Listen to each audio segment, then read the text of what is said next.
Good morning. I am the sub of the sub of the leftover, so I get to lead the meeting now. So I appreciate your patience and see if we can get through this. Monterey Salinas Transit District Board of Directors meeting, January 12th, 2006. It's 10:02. And I guess we're going to start off with roll call. City of Carmel by the Sea. Here. City of Delray Oaks. Here. City of Gonzales. City of Greenfield. City of King. Present. City of Marina. Here. City of Monterey. Present. City of Pacific Grove. Here. City of Sand City.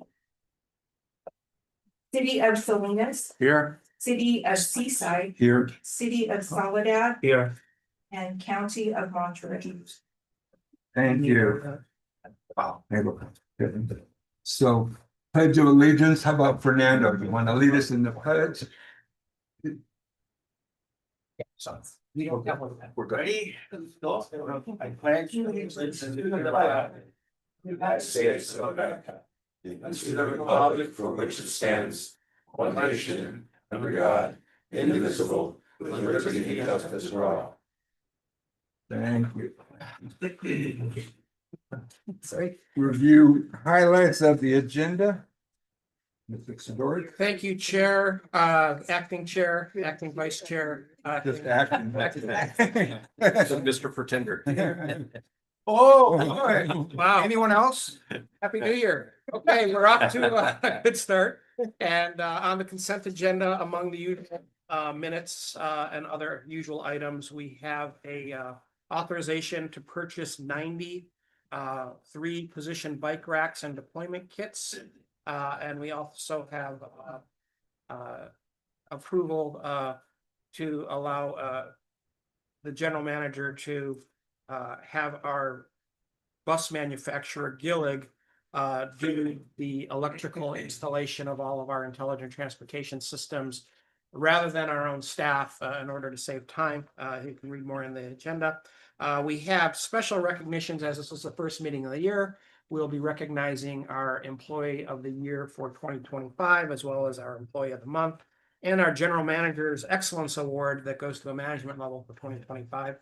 On the agenda, you'll get a peek of the year ahead from your executive leadership team about what issues we'll be talking about in the coming year.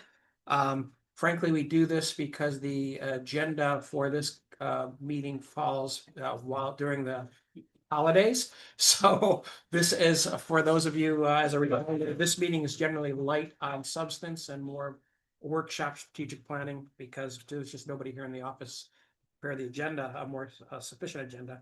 We do have a presentation on the results of our 2025 rider survey results. And then we want to have a discussion and get some general feeling on the board about a request from our bus manufacturer for tariffs. We have an existing contract, but there's been a request for additional funding. We don't need a decision today. We'll come back for another final decision after we accept the buses, but I wanted to get some feedback because we are in negotiations. You have your general manager CEO monthly report. Not in your agenda. We will, again, we had some staff turnover. And our payroll software supplier, I'll just refer to them as Murphy's. They decided that the week that we were getting a new payroll person in place for the software to also act up. And we just had to have an all hands meeting to get the payroll out, and we could not get the November report to you. We thought it would be more important to get the payroll out to you all. So we'll have 2 reports next month for you, November and December.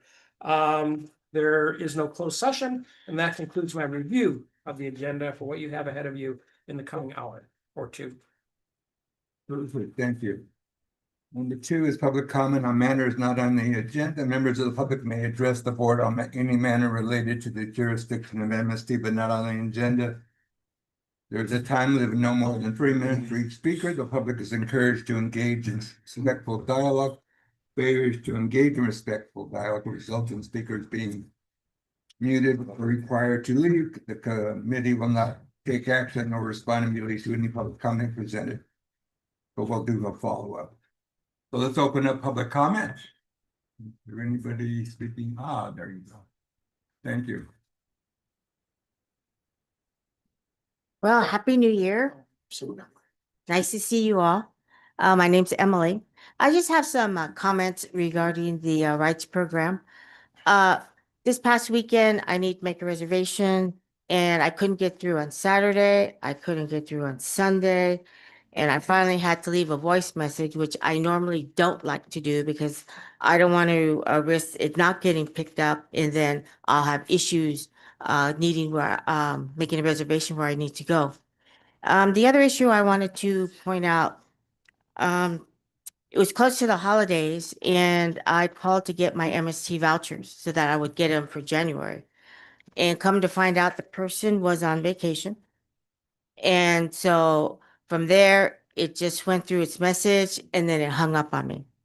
So I was really disappointed in that an agency of this size and the number of people you serve, there should be somebody that takes over when somebody like that goes on vacation. And that's the only thing they do.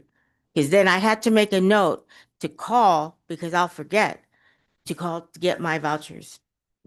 And then the other issue, it was Monday and I needed to go to the, I don't know if you've been to the Del Monte Center Farmers Market. Really nice. Has a lot of variety because my time is limited in where I can go. And of course, this was a Friday.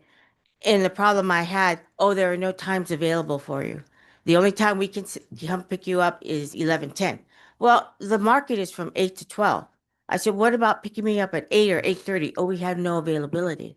I said, well, what about, ordering me a taxi? Oh, no, we can't do that.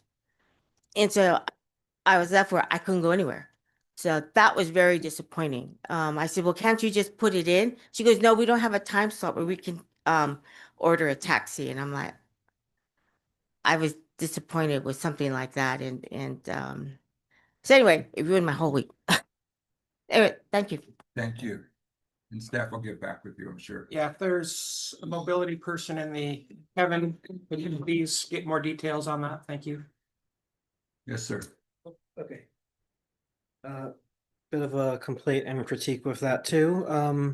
This was during the holidays, like a week before, like Christmas. Was it Christmas Day or Christmas Eve? I was supposed to get up to my uncle's house, like at Union.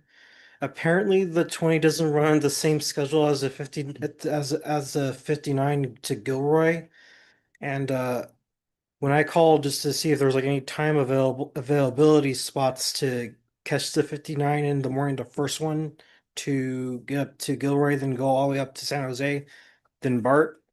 I was kind of seeing like a trend going on here, which has not been working out. It's called we need the 20 and the 59 and the 23 to be like a daily schedule. That's what I'm going to be touching on the writer survey on the situation basically regarding of holidays and weekends. Thank you. Thank you. Anybody else from the audience? Then we'll go to okay, let's go to 821-705 to speak. Yes, good evening or good morning, board members. Lorna Moffett. Last Thursday evening, I was once again left without a ride home by MST on the Carmel Valley Road. The 5 o'clock and the 6 o'clock bus never came. This is the third time this has happened, and it's been 3 times I've asked this board to do something about it. I shouldn't have to pay for an Uber. I should be able to call MST after hour line and have someone pick me up after hours as they did in the past, or for MST to pay for the Uber. Mr. Cedric, the director, makes a huge salary to solve such problems, and he makes over $200,000 a year and should be able to have a system that doesn't require enormous energy from me to get my money back for an Uber. I had to call the sheriff to take me home, and they weren't too happy to do your job.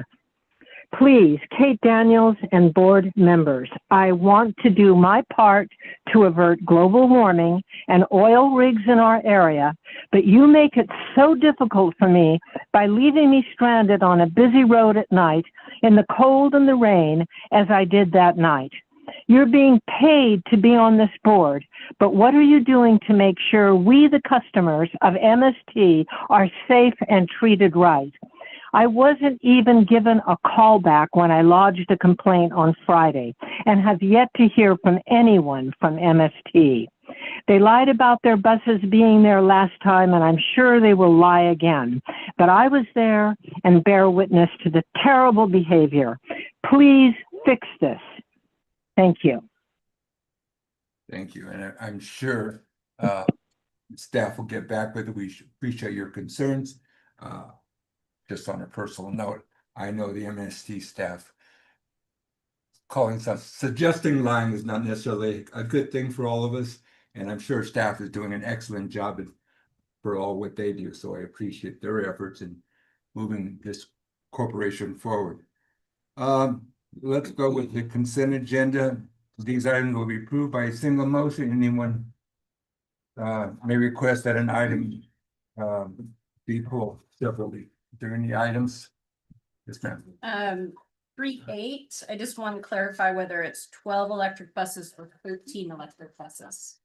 So we don't have to pull it, we can just discuss it on the second or whatever we do. Yeah, I just want clarification before we vote on it. Great. Norm, I believe it's 13. It's actually 12. It is, oh, Yeah, it is 12. Remember, we had two purchase orders, one for 12 and one for, and then we had a single to make a total of 13. Just the 12 battery electric buses, the first 12. okay. Include that, yeah. Thank you for that clarification, because Super. I knew we had the order of 13 arrive, and Director Shirley asked me, and I gave her the wrong information. Thank you for clearing that up for me. Mr. Barrera. Thank you. Heavy on the mister, please. Sir Barrera. There you go. Starting to like you. 3.7, I'm excited about this because I'm one of the guys that does ride my bicycle and when it's time, I would like somebody to just to share, because if you take your bicycle, you'll know how important this is, because some people have struggled with that. Why don't we pull it and get a brief report? There you go. Does that go work for you, sir? Yes, sir. Thank Great. you. Any other item to be pulled? You want to do the report now, or you want to wait to pull that item? Oh. They'll just pull it and then give a brief report at that time. Yeah. Thank you. Okay, any other item to be pulled? Any items to be pulled from the public? Seeing none? Is there anyone wanting to make a motion? I'll make a motion, yes, make a motion with the exception of the one report we're gonna receive, which is 3.7. To approve staff recommendation for the consent agenda. Great. Second. And so all in favor? Aye. All opposed? All, that's good. It's all passed unanimously. Great. Okay, for the sake of Sir Tony, can we have a report on item 3.7? Yes, sir. All right, good morning, everybody. Norm Tutavuki, Chief Operating Officer. Excited, thank you. Tony, for pulling this for me so I can give you some background about what this is. So we've got all of our fixed route buses are equipped with a bike rack, but all of them aren't equipped with a 3-position bike rack. And then this new bike rack is actually a wider tray is what they call it. So we can receive and accept bikes of all different sizes, from, small little tiny bikes to electric bikes that have the fatter tires. And so we've got some funding to do that. Identified it in the project last year, and we went out and got quotes. We actually did some investigation. We got one bike rack from another provider. That bike rack didn't work out as well as we had hoped for, but we found and identified this bike rack. So this bike rack is what we're here for today, is to get approval from you folks, get direction and approval for Carl to purchase these bike racks for us, so that we can upgrade every single bike rack that's on our buses today. So, yeah. I think it's exciting, Mr. Tuturiki. Do you know when if the board does accept it?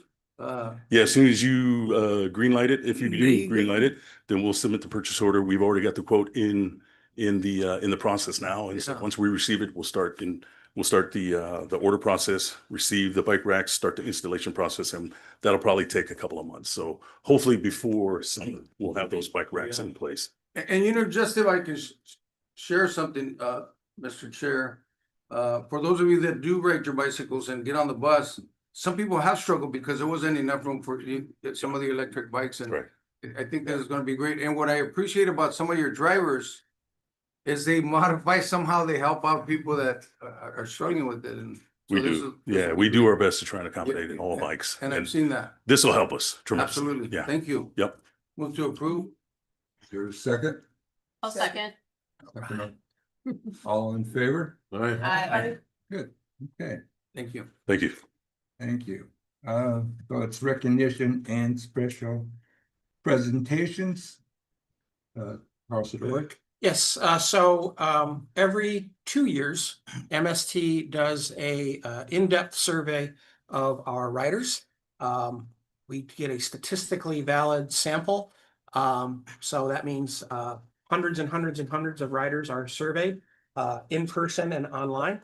And this year we were able to do this survey. We had concerns about given what's happening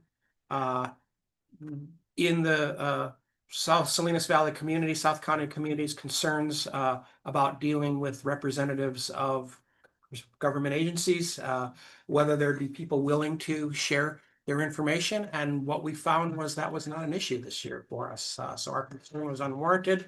And you'll hear a presentation here from our marketing customer service manager, Cuyo Ioneda Lopez.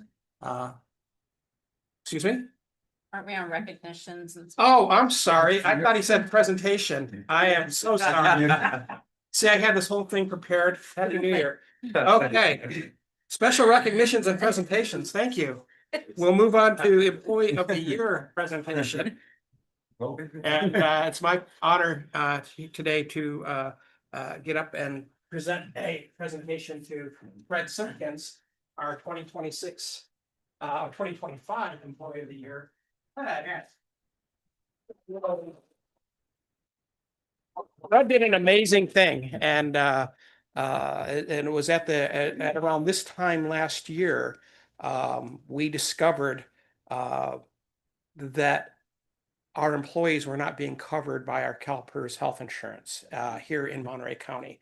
And we had patients who were family members were receiving critical infant care or had cancer coverage facilities. They were being sent to places like Madera or to up in Santa Clara County to see for medical appointments. This became an all hands on deck issue with our employees and our employee representatives, our unions.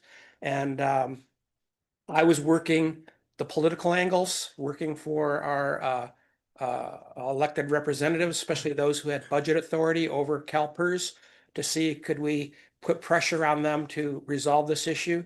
Kelly Halcon from the human resources side was working on the CalPERS staff. So we were trying to squeeze from top and bottom and we were getting nowhere.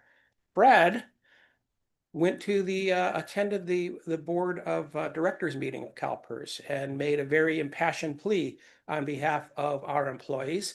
And within days of that, the CalPERS directors came to Monterey, just came to see what was on the ground, and they resolved the issue. Wow, And that's great. our employees were able to get health care because of Fred's actions and his ability to get involved and frankly got more action than myself and Kelly were able to do. So truly appreciate that because frankly, it was our employees' health, wellness, and their families were that. So with that, Fred, I want to present you with your Employee of the Year resolution, your pin. Again, Fred is a past winner of the Employee of the Year some years ago, and as well as the check. So thank you so much for everything you did this past.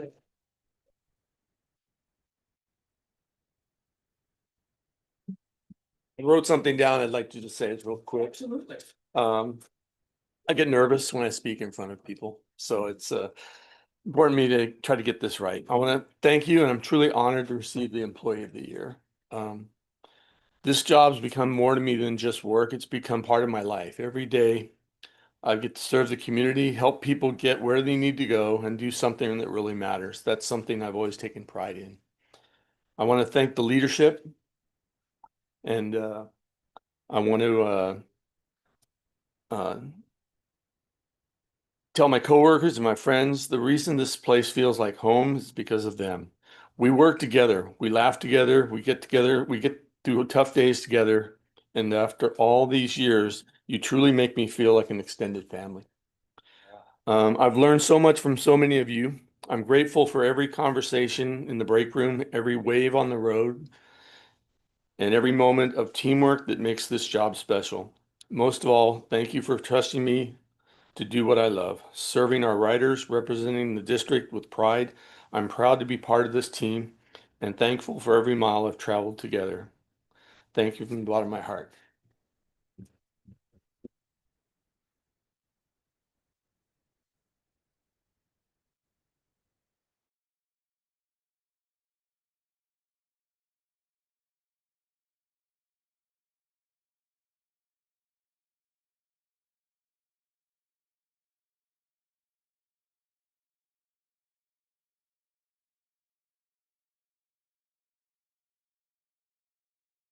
We on the board want to have a comment? Just want to make a comment. Thank you for stepping up, and it really shows, we all do our jobs the best we can. It's a But, team. but what it comes down to is the individual public member has such an impact in the ability to move policy. And you proved that, because that was important. I am amazed at what you accomplished. Great job. Thank you. Yeah, Fred, thank you very much for your words and what you represent. That's the heart, blood, and sweat of the workers of MST that really stand behind the words of the outstanding performance of this agency. And you represent them. And thank you very much for standing up and fighting for their needs.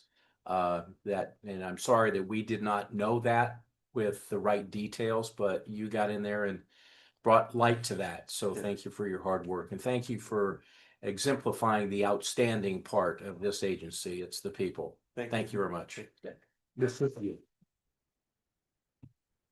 I have a question in a statement. CalPERS, you went to the state of California for that? I did it online. Online, okay. Yeah, I did the Zoom meeting. Okay. And it was ironic, that day they had the health and benefits department on the board that particular day. So Okay. the timing was so perfect that Yeah. when I spoke, and it wasn't part of the topic of that day, and I told them I had something I wanted to tell them about, and they let me speak.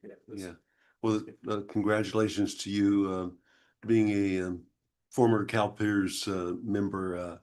Sometimes it's cumbersome. Yeah. So hold on. This is understatement. Yeah, I hear that when I listen to those board meetings. Yeah.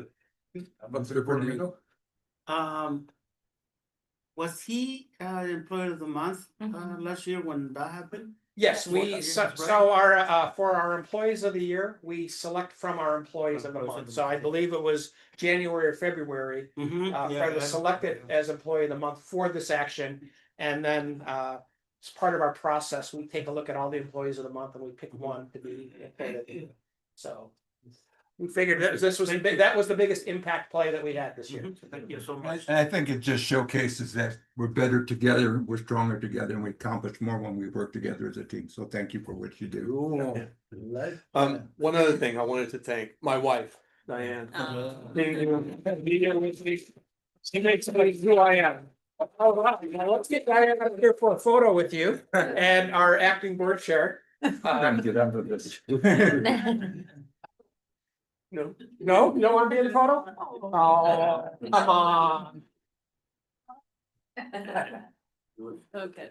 Let's, You dragged her up. all right.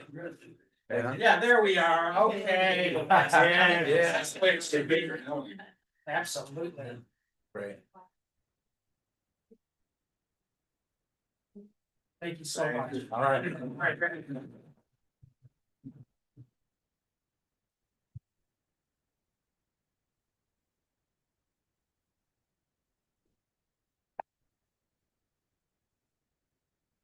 Okay, next up, we have employee of the month. Employee of the month, I believe, And Marzette. Marzel Henderson. Correct. Mr. Henderson, thank you.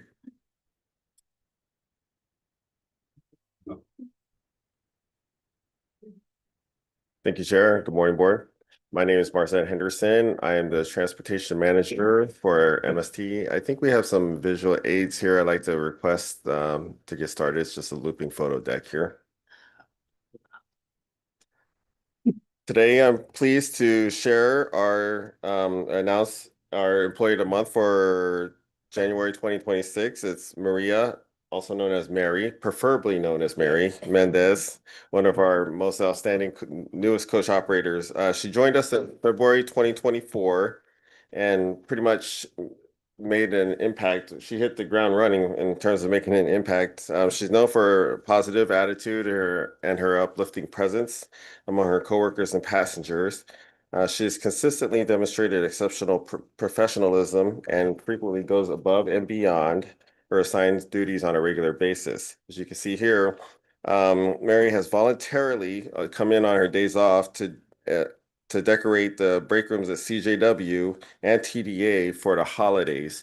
She did this for the last 2 years, including going as far as bringing her own trees to enhance the festive appearance because she felt like ours weren't sufficient enough.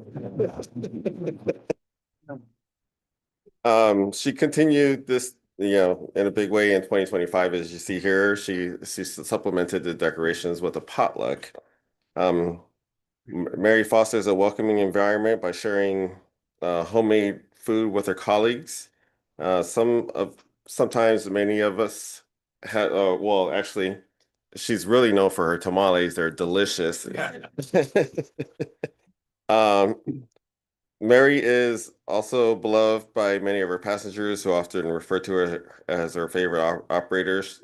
In addition to her positive attitude, she maintains an excellent attendance record. She has no confirmed negative customer service reports, and her safety record has been outstanding. Please join me in congratulating Mary on this well-deserved recognition. We thank you for your continued commitment to MST and your contributions.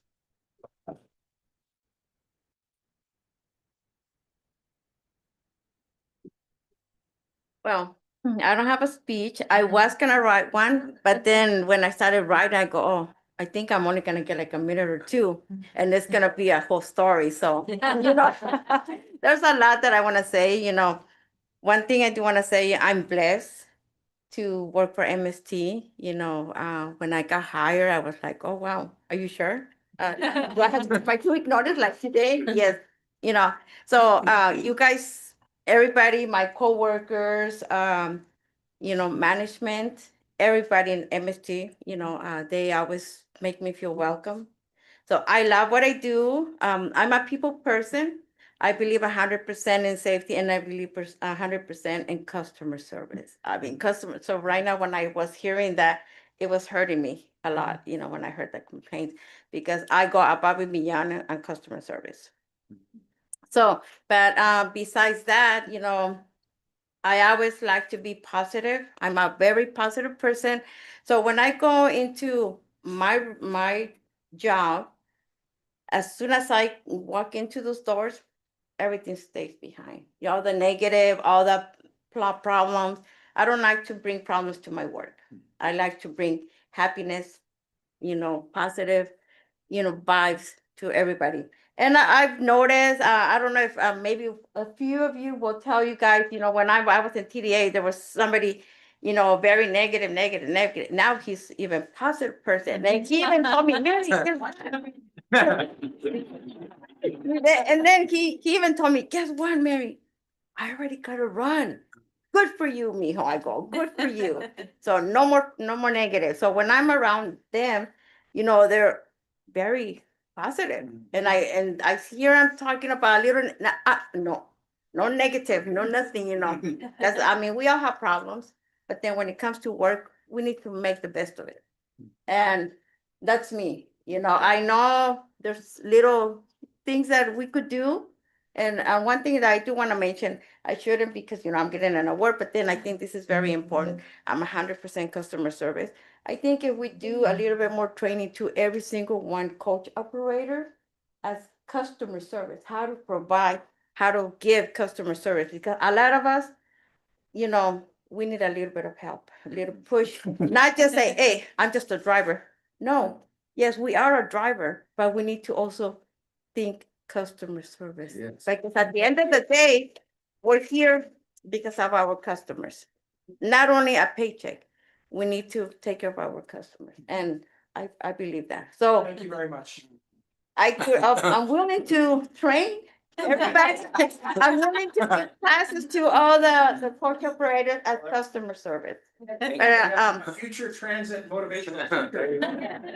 I want to thank you for this opportunity. I was very amazed when they told me I was gonna receive an award. I was like, wow, me, like, why? It's like, but then again, I appreciate it. I mean, you guys are awesome. MST is awesome. I love you guys all. And, Jared is not here.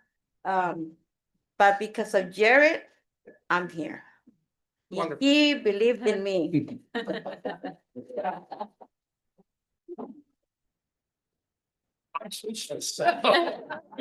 Thanks a lot. So thank you so much, Maria. Mary. Mary. Sorry. Thank you, Mary. Thank you so much, Mary. And we'll present you with your Employee of the Month pen Thank you. and your Employee of the Month plaque Awesome. and your Employee of the Month check. Thank you. You're so welcome, and I appreciate everything you do. Thank you so much. Thank you, and it's a pleasure. And I always like to go above and beyond, the extra mile. Getting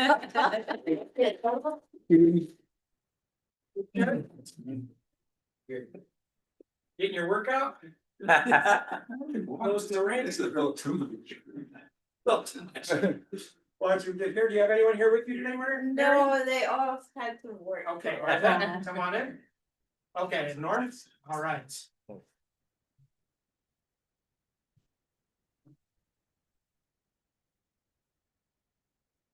Okay.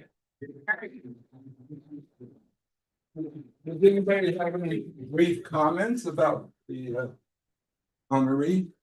I know we're gonna get some tamales for next December. Oh, yeah, highly recommend it. So now we're gonna go to the General Manager Excellence Award. Yes, so we've had an Employee of the Month program for many decades, and I'm going to say, well, it's been more than a decade now that we decided to also recognize our management team once a year. The Employee of the Month is really designated for our frontline employees. So each year, the general manager, at my prerogative, will select who I think is a member of the management and executive level team who has gone above and beyond, either through their own initiative or circumstances. And in this case, it's a little bit of both. We had someone who has had a lot of great things. Last year was a great year, starting with a giant check, if you remember, $22.2 million check, and then a groundbreaking, and then we won an award, the Best Transit Operator of the Year award, and so many other things that were going on. And this person was involved in all of that, especially planning the celebrations and inviting the elected officials and getting everybody their swag. And then on top of that, doing all the regular stuff that we have to do. So this was a big year, 2025, for our manager of marketing, communications, and customer service, Akuyo Yoneda Lopez. Akuyo. He is by nature very humble and very shy, and I know it pains her greatly to receive this award, but thank you, Akuyo, for everything you do. Yes. Thank you. Wow, what can I say? I want to thank everybody, this board, Carl, Lisa, the executive leadership team, especially my team, Ursula and Veronica. You guys are amazing. I think we all know nothing gets done alone here, anywhere. It takes a team. I couldn't do what I did, without the support, assistance from everyone around me. And so I feel like I share this award with everyone. It's hard work, but it's important work. And so I look forward to next year to continuing that hard work. So thank you. And Lisa would like to, Lisa is Kuyo's direct supervisor. Lisa, want to make a comment? I would. Thank you so much, Akuyo, for all of your hard work. Congratulations. Well earned, of course. But something I should share about Akuyo that just truly amazes me is that we'll be working on communications out to the public and how to best say something. What's the tone? What's the texture we want to say in our social media posts, on our website, in newsletters, etc. And I'll put a draft of it together and I think, oh yeah, this is pretty good. I'll send it over to Akuyo and she has fairy dust and she just makes it so much better and so much more understandable, and it connects with people so much more than I can. And I so appreciate that about Akuya. I just wanted to mention that, you know, she's just magical. Aw. Lisa, her natural language is planning. My natural language is accounting. And Akuyo takes that and speaks to the people. So with that, Akuyo, I want to sign your, because it looks like that one got by me here. And now present you with your plaque. Dutifully signed, fresh out the, there you go. Thank you so much. Thank you. All right, let's get a photo. Any board members want to say brief comments? One thing I get a lot of emails, like everybody else gets a lot of emails in the cities and counties. But when you send an email, I mean, not that I don't read all of them, but yours comes out Hollywood style. So I wanted to tell you a compliment to you. Okay, great. This is the big award, huh? Yeah.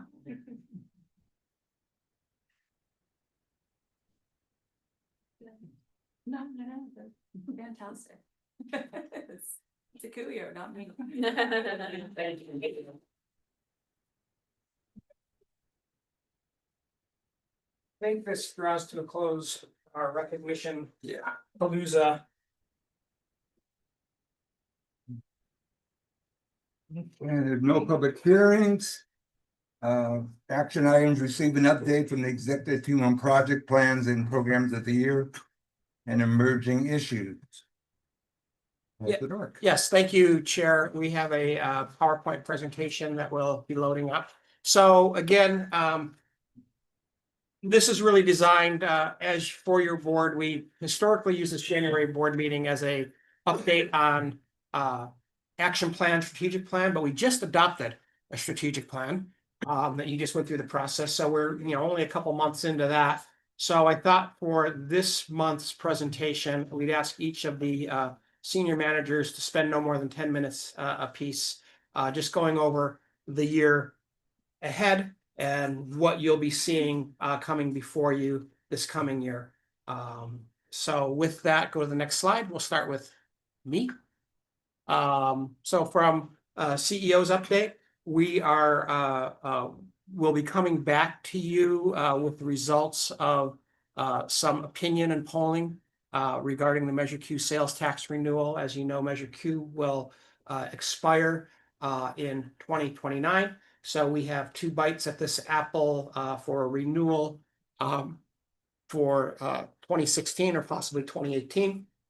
We've had meetings with our team that helped us move Measure Q forward, and we're starting the process. We've had some initial meetings right before the end of the year, and we're starting some opinion research right now, and we'll get back with you on questions of which is the right year, 2016 or 2018? Are we looking at a strict renewal of Measure Q, or are we looking at a Measure Q renewal plus a possible increase? With the passage of AB 761 that was sponsored by Assemblymember Addis last year, we have the ability to ask all those questions, and we have a streamlined approach to getting that on the ballot, where this board can put this on the ballot without having to go to each individual city or the county board of supervisors beforehand. Still have to go to the board of supervisors as part of the Department of Election process, but not necessarily for the approval to put it on the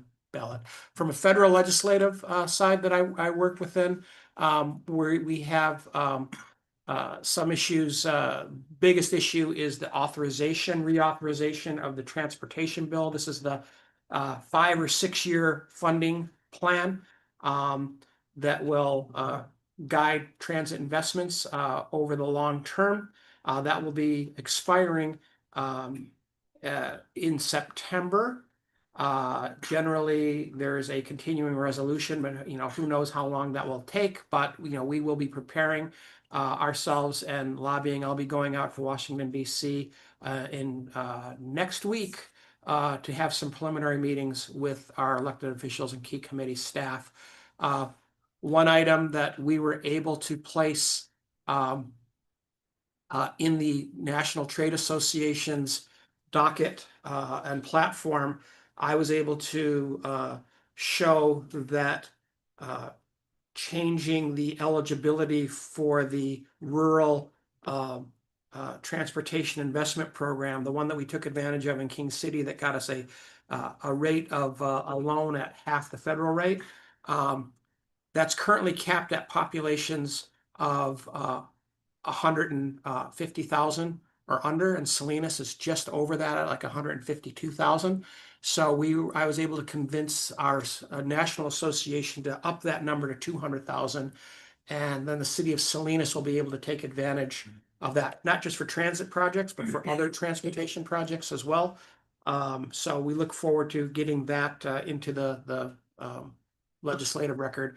At the state side, we just had the state budget come out, and we're still facing a deficit. The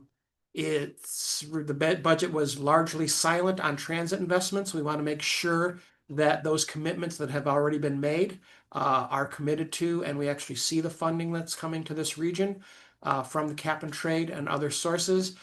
We still need to look at both at the federal and state level ways to move projects faster.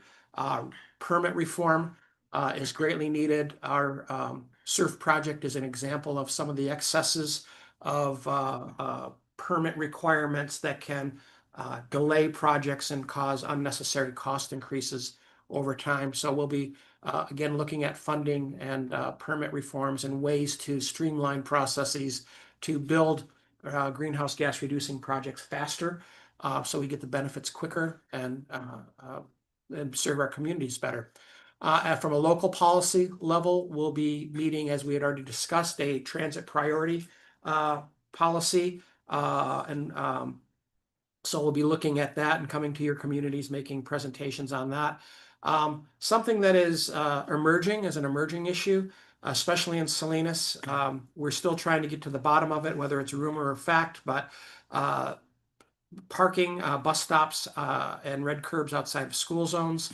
There's rumors that that's not being enforced. We have consistent issues throughout our service area with people parking in our bus stops and whether there's adequate public safety to enforce that. So we are going to be looking at what our agency in Sacramento did as they upgraded their camera systems on board their buses, and they can actually read license plates. And we could then transmit information on illegal parking in bus stop zones to the local PD and leave it to their discretion whether to issue a citation or not. So it's just providing more information. In Sacramento, they reduced illegal parking in their bus stops and red zones by 85% within the first year. Now, it was unpopular because there were a lot of parking tickets issued. So there are, though, it is at the discretion of the cities on what to do with those, or with those tickets, whether they collect them or not. So more to come on that. In the coming year, we're also going to be looking at management development of both our frontline management and executive leadership team, looking at sharpening the saw, so to speak, specifically in areas of communications and leadership development for that group, just as we need to do every now and then. It's always good to look inward and see, are there places that we can stretch and grow. And then we will be looking at later in the year, after July, having a peer review done. We're talking to our National Transit Association, APTA, has a peer review program where they will bring in CEOs and experts from within the industry and they'll spend a week going through your policies, processes, interviewing your staff, and come up with recommendations on, is there something you could be doing better or differently? So we don't want to rest on our laurels. Yes, we received the Outstanding Public Transit System Achievement Award. That doesn't mean that there's not necessarily room for improvement elsewhere. So we'll be focusing on that development from a management perspective as well. So that's my CEO's update. So what we'll do is, if we can't hold questions, write your questions down. We'll get through the staff presentations and take it from there. So next up is Lisa. We'll talk about finance, capital, and marketing. Yes, thank you. Next slide, please. So on the finance side of the house, we are beginning our budgetary process this month as per normal practice. And we'll be presenting to the admin committee in May and then the full board with a public hearing in June. So that's always a fun process, especially given the federal and state funding that we get. The 2025 FY 2025 audit is complete and submitted, and we'll bring that back to the board under consent for the February agenda. Carl mentioned earlier that we had a payroll person leave us after 10 plus years last month. And so the new person is learning the ropes, and it's not just the, internal payroll function that happens. It's, how we're supporting it from some of the other folks in the department, which impacts other areas of what we're doing. So we had to delay the monthly report and the finance report for the months of November and December until the February meeting. So we'll get those back to you. It's always a challenge trying to get a new person in, learn the ropes on such a critical function within the organization. This year, we are working to transition our accounts payable to our vendors to a more automated system. So that's going to involve some learning and some changing of our systems. I'll also be tracking and supporting some of the Measure Q renewal efforts with Carl and the consultant. Next slide. On the capital side, we'll be continuing the construction of the SURF Busway and Bus Rapid Transit project throughout the year, and working towards completing the construction mostly in its entirety at the Palm, Del Monte, Rhine-Dollar area in Marina this spring. So that should be mostly buttoned up with the exception of the bus stops that go into the SURF. Those will be a little bit later, but the major impact to the community will be largely gone by spring. On January 18th and 19th, just so you're aware, we'll be doing some night work at the Playa, California intersection. It's the one near the Costco entrance, where there's a McDonald's and we have our Sand City station. Night work will start at 9 p.m. and go to 6 a.m. We wanted to try to avoid the most heavy times of traffic, and that's, of course, Costco users and shoppers. So that'll be on the night of the 18th and 19th. So if you have networks that you can share that information, that'd be great. We are canvassing the area to make sure that people know, but Costco does attract a lot of people from not necessarily the immediate vicinity, but a widespread audience. Okay, and then moving on to the Salinas Operations and Maintenance Facility, your board authorized the purchase of the Sun Street location from the Salinas Valley Solid Waste Authority. So I'll be working on that, getting that all tied up and purchased with Salinas Valley Solid Waste. We'll be moving we'll be developing design plans to move the project forward to a design build situation and completing the federal and state environmental reviews that are required for the project. And also we'll be very active in seeking grant funds to get the project done and to final construction. And then finally, I'll be working with all the departments on the capital improvement program that includes vehicles, IT systems, state of good repair items, facilities, et cetera. Not the, big, huge capital items, but the things that are necessary to keep our organization moving forward. Next slide, please. And then on the marketing side, communications will be doing some big promotions this year. And communications, we're going to be hopefully transitioning all of our customers to a contactless tap to pay fare system through either encouraging use of your Visa, MasterCard, American Express, or Discover card, or on a MST specific card that accepts tap to pay. So we'll be working on that this year. And then the second communications promotion, it's more information sharing, is on surf communications, just keeping everybody in the know about what's happening next. One of the things that's been a challenge for us and also very evolving and changing from day to day is the signage out there. So the photo you see over there is some in-ground signage that we put at kind of near the Rhinedollar Del Monte area to point people where they need to go for their cycling and pedestrian needs. We'll also continue our efforts at customer service locations in Salinas, Marina, and Monterey. We are continuing our outreach efforts at various different events, seeking the high-value events to be present to promote MST services, our projects, provide information. This last year, I was actually kind of floored. I asked our customer service supervisor how many community events we attended. 375 from the tiny ones. I know, it floored me too.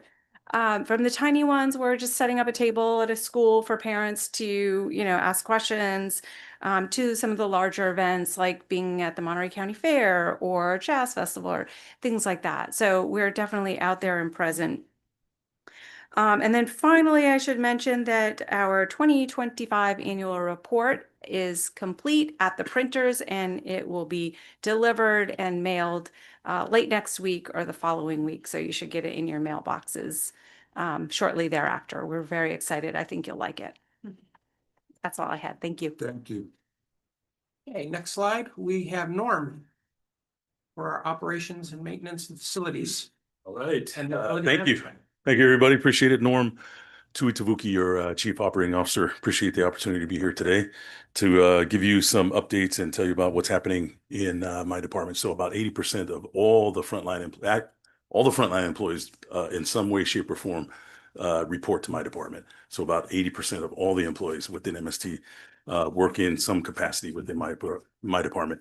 One of the things that I want to do is just to tell you a real quick story about how I got into public transit. So back in 2005, I was working in distribution and logistics, and I had I was going to school at the time, and I asked my boss. I said, "Hey, if I finish my degree, what's in store for me?" And he said, "Man," he looked at me and he said, "Hey, you know what? If that's great that you're getting your degree, but in order for you to move up, someone's either got to die or move." And I was like, man, I was in it for 12 years right out of high school. I'd worked in this thing. And so I said, you know what, I'm gonna go out. And I told him, I said, I'm gonna go looking. He said, okay, you do that.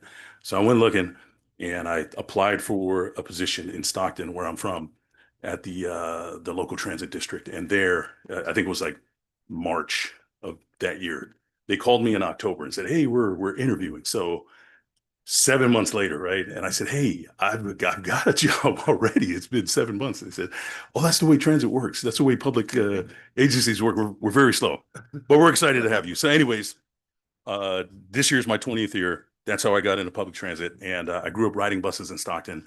Always, had to keep my head on the swivel, make sure that I had the right fare. They had coins, they had transfers, they had all kinds of stuff that I knew about as a customer, but didn't know what happened behind the scenes. So getting into public transit and my first day, just kind of looking and taking everything in, I realized that this is a whole lot more than what I knew, right? There's so many people that I have to thank personally on my team and the executive team and so many other people that go behind, just making sure that our buses are clean, safe, and that our drivers are ready to deliver service. But anyways, I'll start with that.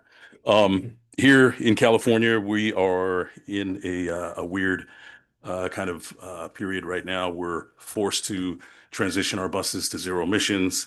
We've got funding issues that Carl and Lisa get to worry about. I get to spend the money. They got to go find it.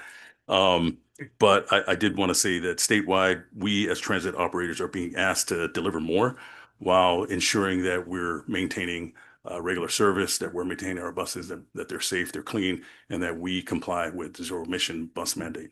Next slide, please. Here in facilities, those are some of the projects that we've been working on and some of the projects that are still in store. Across California, zero emission facility readiness has become a huge challenge, not just for us, but for many agencies.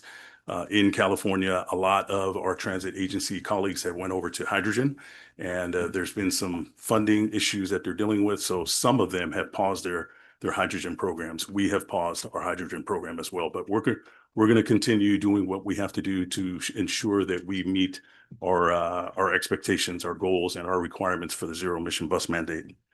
We're dealing with the utility coordination delays, construction sequencing, and I talked a little bit about the funding challenges. But we're doing what we can, and we're making sure that our assets are going to be maintained. We're making sure that we are integrating asset management systems. We're planning, contingency planning has happened, and we're always looking at our plans, making sure that our plans and policies are up to date so that we can deal with these things. We've got a few things that we're dealing with there in facilities that are in store for this year. Next slide, please. Over in mobility, you guys know mobility is essential in what we do. It's essential. It's an essential component to our transit agency. Our staff continues to provide mobility programs that are beyond our fixed route bus service that we provide. And this supports equity, travel independence, and cost-effective mobility solutions for our community. Measure Q provides local funding stability that allows MSTs to sustain these programs, and I'm looking forward to this coming year. Our van pool program, the growth continues to expand and give options for commuters while reducing congestion and increasing ridership and miles for MST. This year, we're focused on improvements to our taxi voucher program, which you guys will see in the coming months, hopefully. And those things that we're looking at are contactless fare payments for taxis. We're looking at increasing taxi vehicles in our community, increasing the number of vehicles that are in our taxi fleet that have lift-equipped vehicles as well. And I want to just let you know that our amazing staff continues to provide mobility services throughout the communities that we serve. Next slide, please. All right, over in maintenance, this is, just some of the different things that we're doing in maintenance. You guys just approved the Apex +3 bike rack project. We launched what we call GEAR.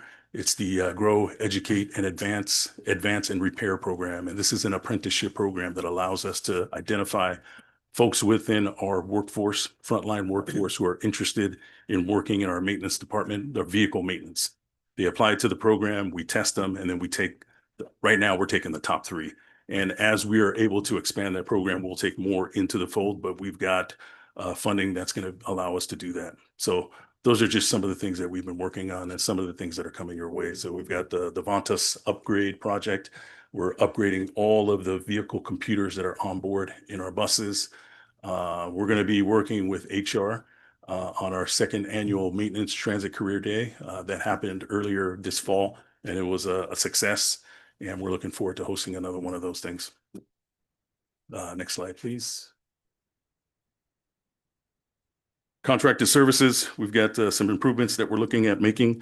We're improving the processes and keeping a close eye on contracted services so that they perform as well as they can and that they remain safe and cost effective. We continue seeking and identifying and implementing opportunities to strengthen contract oversight through Kevin's leadership and my assistance, as well as Marzette and others who are helping us oversee those programs as well. We're focused on operational improvements, and we see some of the fruits of our labor that's happening right now. Their on-time performance since taking over, Transdev has improved. They went above 90%, which is part of their requirement. And we haven't seen 90% in some time since they took over. They've been 90% or better consistently month over month. We're also looking at some improvements with EcoLane. That's a software provider that they use to schedule and and pick up our paratransit customers. So more to follow on that. Next slide, please. All right, over in transportation, that's Marzette Henderson's field, and I get to work with him on that. We've got a different technology deployments that we're going to be launching this year. We just launched the Field Ops project that'll put a tablet and software in the hands of all of our field supervisors. It's given them the ability to track our buses, to interact with our dispatching system, and just give them the tools that they need while they're on the road. We'll continue providing verification of transit training updates. That's VTT. We work very closely with Human Resources and the Safety Department. That's a monthly training session where all operators have to complete a number of hours. And that gives us the ability to get in front of them, to meet with them and talk about different issues that are happening within the workforce. Other community events, you've seen us around town. Last in December, we did some trolley work, but we performed a whole bunch of different community events and special services, and we'll continue doing that. And then finally, the Mentors in Motion program. That's the a mentorship with the operators, coach operators. We'll continue pushing that mentorship, growing it, doing the best we can, working with our frontline leadership in the union as well. And then last, I just wanted to take a minute to talk about some of the things that I'm doing to help this agency as well. I serve as the chair of the California Transit Association's Operations Committee. And through that chairmanship, I've been able to help shape some different programs and legislation agency-wide and actually California-wide. So AB 394 was signed into law this year. Kelly knows a lot about that, but it reinforces the state's emphasis on transit employee safety. And we weren't able to do that without the help of CTA, the California Transit Association. And I was just, very, very fortunate to be the chair at that time to be able to help with that effort. Additionally, I serve as the chair for the California Transit Training Consortium that gives MST a leadership role in shaping statewide transit maintenance, workforce development, and training standards across the state. So last, I just want to recognize my staff, Marzette, Christy, Frank, Paul, and Kevin. I'm tremendously grateful that I get to work with them. I'm so fortunate that they care and that they do the job that they do. We, as a team, get to go out there and show how much we care for our employees and the communities that we serve. So appreciate the opportunity. Thank you. Thank you very much. Okay, next slide. And we have Kelly Halcon, Chief Human Resources Officer. Good morning. So as you see on the first slide, thank you, Ursula and Akuyo, for helping me get this, that I could put this on. So these are the faces of MST. In HR, our bread and butter and our customers are the employees. So I wanted to show kind of a fun picture of that. You might see this in your annual report coming. Next slide, please. So I'm going to first focus on the human resources focus. These are some pictures. You can see where we're tabling and some of our recruitment, social media. The bottom is our team that went to Boston and accepted the award for Best Transit Agency. And so it's such a fun team that we all work with. So I want to focus in on a couple of things. Recruitment efforts, because that is our main thing that we really work on. And so in 2025, we started doing, particularly for the drivers, we had a shortage of drivers coming out of COVID. And so we changed our recruitment practices for that. And that started in 2025 when we did on-the-spot hiring after an interview of an individual. And this really changed our numbers to the point that by March, we have remained pretty much fully staffed on drivers. And this includes when we started recruiting and opened up the classification for our suburban board operators, which are our mini bus drivers for the circulators down in South County. So we actually are a little bit over budget on those numbers because of the fact that we try to account for attrition, retirements, those type of things, and kind of always have that pipeline going. We also, at the end of the fall of 2025, brought on a recruitment firm to help with some of the harder to recruit positions, particularly mechanics. This is due to the market is just very tough right now with mechanics. This is, and I'll go into this a little bit about Transit Career Day, but mechanics are one of those positions that throughout the industry and recruitment, we're all talking about this, is that it is not enough of the high schoolers are going to trade schools at this time. And being a mechanic is a trade school position. And so we're really trying to focus on that trade of bringing that back and encouraging individuals that maybe college isn't the right route for them, that there's other trade positions that are out there that are great paying, and they could really benefit and benefit those around them. And then on to A2 negotiations. We had that starting in March, and we were able to reach a tentative agreement, as you guys know, in September prior to the expiration of the contract. We were able to get that done within 9 meetings, which the contract before took 12 meetings, and we keep narrowing it down. Michael was part of that, as well as my HR supervisor, Melissa. We were part of the MST team, and the A2 leadership that was sitting in the second row, they took off. Fred is part of that. So is Steve Ramirez and Esteban and Isidro Corona. They were, it was a good process, very beneficial and mutual. And so we were able to come to a great contract for everybody. Then we have our employee handbook, and this is something I'm going to focus on in 2026. We did a huge overhaul of our employee handbook in starting over COVID, and it came to you guys and you approved it in July of 2023. We've done little mini modifications, but it's really time to take another deep dive. You do want to do this every couple of years because, as we know, employment law changes so frequently each year. So we're going to take a deep dive into that and get that looked at and bring it back. My hope is to bring it back to you guys in July of this year to reapprove. We're also looking at benefit restructuring. We have in the past 2 years, we're under our health benefit plan is contracted through CalPERS, and they've seen huge increases over the last 2 years. Increases like 15, 20%. Your city staff in your cities, you might see this as well. Our broker is Alliant. Some of you guys have Alliant as well at your cities that you use for your insurance brokering. And so we're looking at doing a benefit audit plan and seeing if we potentially could get a better deal through Prism and jump into their medical plan. We have to do an audit and census, and then we would have some discussions. If we chose to jump out of CalPERS, we would have to stay out of CalPERS for 5 years. And so there are some pros and cons to it, but we have to see at this point, we're getting to a point of how expensive it is that we need to look at other avenues out there for our health benefit plans.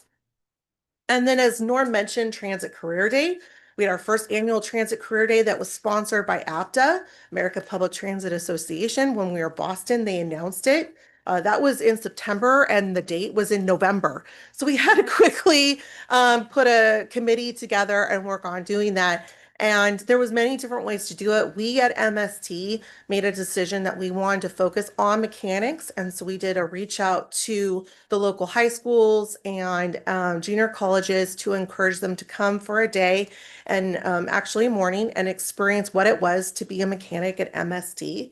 We had, I would say, it wasn't about the quantity of people that showed up, but it was the quality that came, and really got ourselves out there. Our mechanics came in. They actually got very curious, some of our mechanics, of what we were doing that didn't necessarily maybe want to participate, and they ended up coming to the room and participating and giving their thing. So hopefully year 2, we have some more contacts, and we'll get a better turnout and keep pushing for mechanics in Monterey County. Whether they come to us or they just become mechanics, that would be really great for everybody. Next slide, please. So in my other side of the house, we have risk, safety, and security.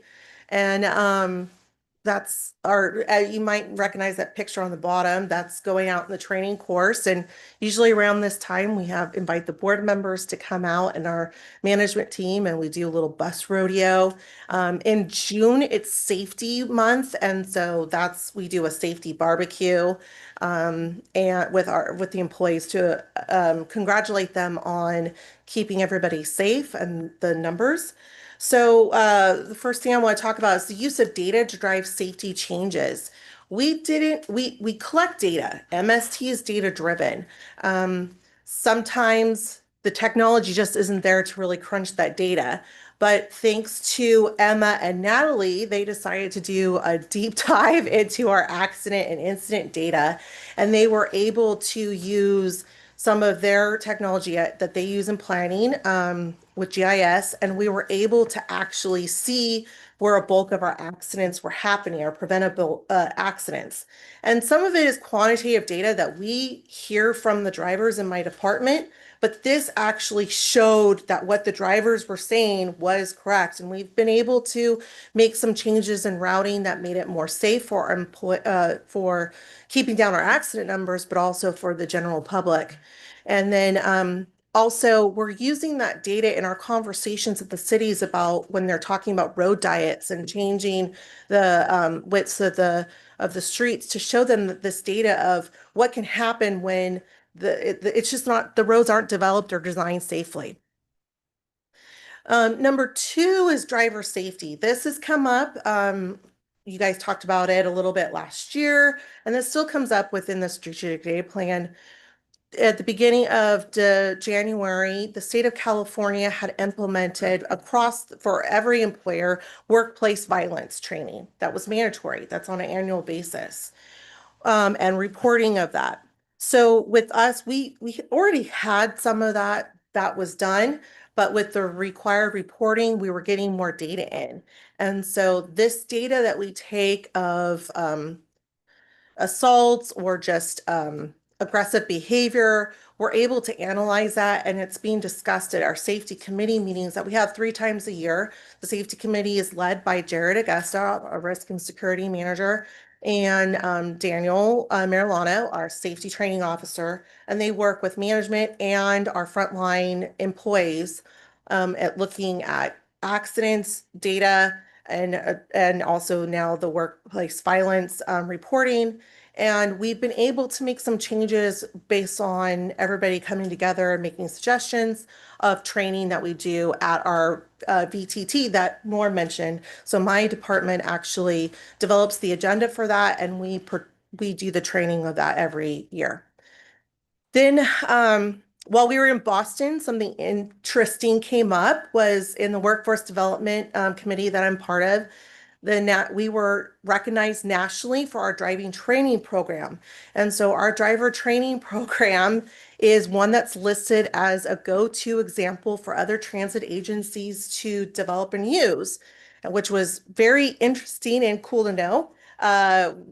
Did not know that they were using that. It's actually part of a guide that they put out that APTA develops and publishes. We do get requests from other transit organizations to help them out. And in the last year, 2025, we were reached out by transit agency out of Illinois, South Nevada County. We also Humboldt Transit sends somebody down, their safety training officer, and we help whoever comes and requests for. We work, Jared, myself, my training group. We sit down and we work with them on what we do, how to do certain training, what training programs we use. So we're always inviting people in that will help you, no problem. And then, like Carl mentioned in his going through myself and Scott, who's back there in the back running this presentation, we're going to be working on the video cameras and AI enhanced and also working with Michael Laredo over here on ordinances. So we'll be talking about that a lot more in this year, where as Carl mentioned, you've got to develop ordinances. We've got to look at the technology. We already have cameras on our buses. This would be additional technology using AI to recognize and capture certain data off of cars or individuals.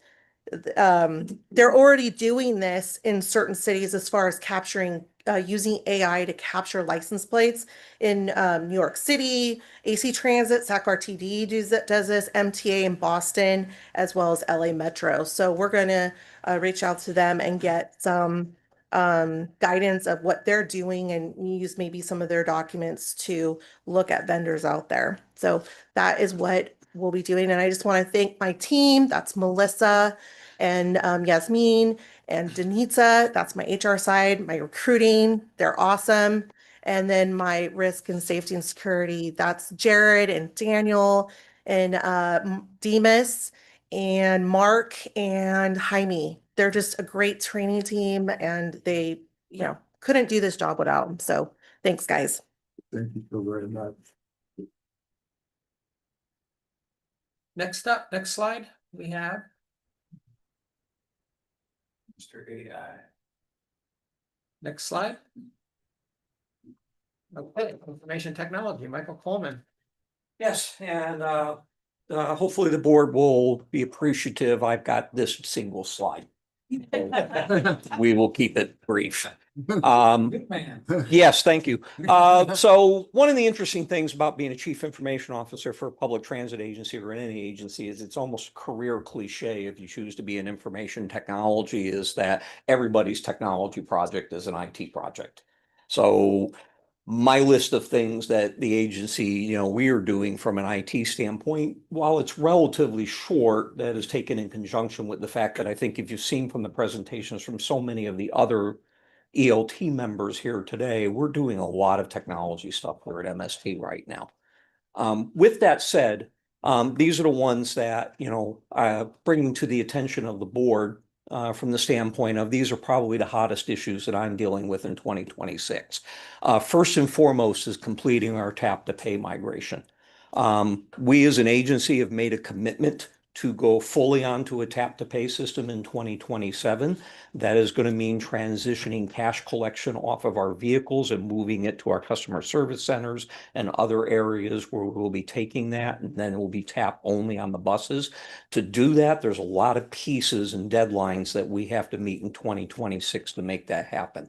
First and foremost, we'll be replacing and moving our bus pass. There's an absolute anticipation that not only do we need to get that pass moved onto the new system, but as we transition the cash portion of our agency, we're going to see a greater adoption of that pass and a greater use of that. So with that, we have actually been working on a process over the last 12 months to solve that problem and bring it. And we're very, very close to the finish line. I actually had a couple of emails during our board meeting this morning related to it. So, I mean, it is an ongoing thing. And the thing is this in some ways has gathered a life of its own. This is an MST project. This is an MST-led project.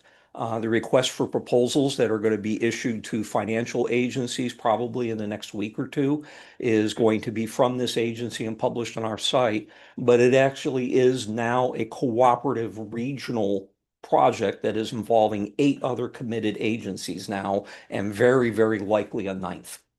And some of those agencies may be surprising when we do the announcement. That means that when this does move and evolve over the next couple of years, this will be a pass that you won't even be able to use just on MST, but you'll be able to use at all of those agencies interchangeably. And even hypothetically on agencies that we don't directly support. So That's probably one of the hottest projects that IT is working on. There are other aspects of tap to pay. I think it'll be mentioned in an upcoming slide. We're working on student passes as well that will tie into the bus pass system. We're working on ways to greater support our passengers as we begin this transition, education, and the rest of that. And we're also going to be looking at expanding our data and metrics as we move to this system exclusively. We're going to need to know better about what we're doing as we take data in. With that, the next thing that is currently hot on the burner right now, and it's actually an active project, is that we are in the process of looking at replacing our digital customer information system. So everything from the signage that goes in our buses to at our transport stations, to our waysides, to our bus stops, to the rest of that, to the sign even out here in the front of the building at this point, we are looking to digitize. The first part of that project is to get the information platform that would drive that. We actually issued the RFP right before the close of last year. We've already completed the demonstration phase on that. We're now looking at the costing and the voting phase by the selection panel, and we actually expect to select a provider probably again in the next 4 weeks. Once that process is done and we have done that, then we will start looking at procuring the hardware to do this, and that's probably a 2 to 3 year project. With that, the next one is, and you probably heard some pieces of this, is that we're going to transition completely to a digital document ecosystem. So the idea is to try and reduce the paper and paper workload and get it into our file storage system so it can be searched, so it can be indexed, so that we can look at it, and we're reducing the process and the workload on our staff.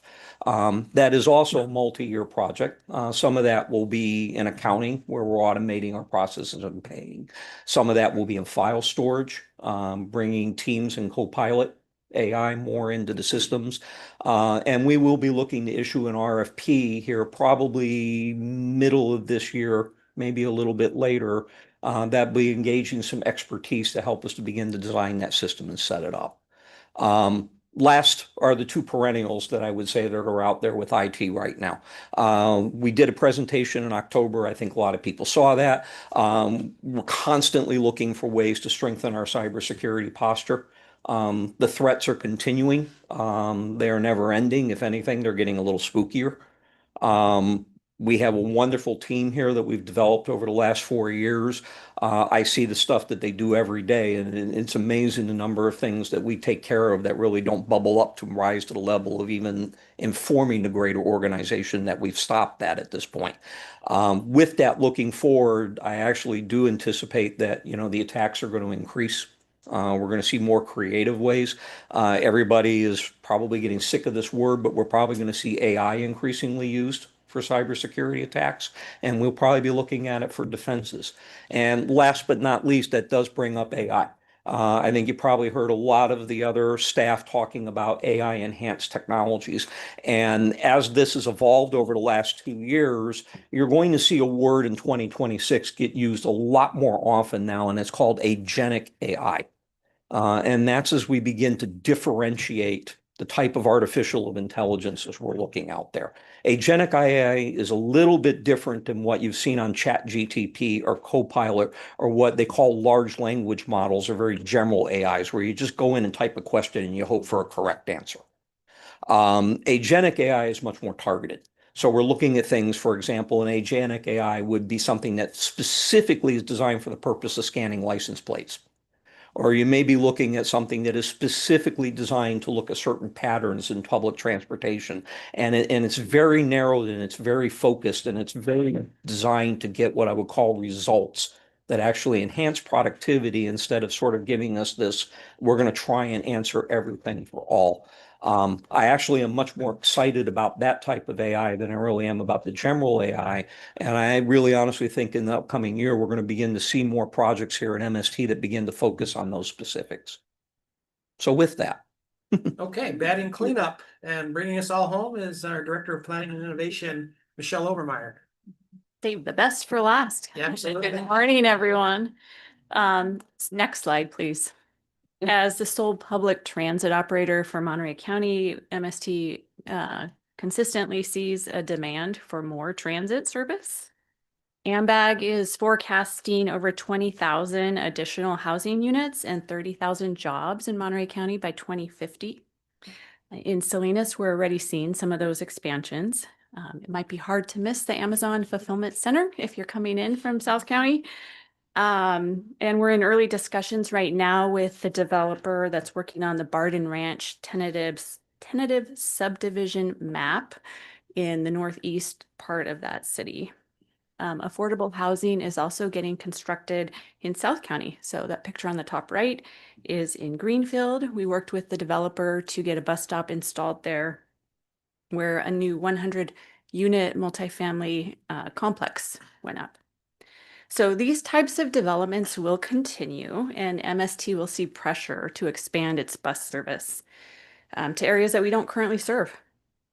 The challenge is that there's no new revenue streams for us to add additional coach operators and purchase more buses to expand our service to these new development areas.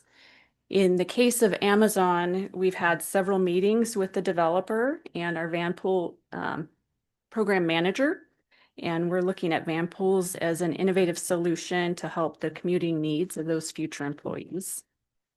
Our local professional soccer team, the Monterey Bay Football Club, is interested in a partnership with MST, but our adopted budget with our service plan doesn't lend to the late night service that would be needed to serve those soccer games. Before the pandemic, MST had service all the way up to San Jose. We restored our weekday service to the Caltrain station in Gilroy, but we don't have budget for expanding that line 59 to operate on weekends. And we continue to receive customer service requests, some from people in the audience here, to operate that service on weekends. We just don't have budget to do that.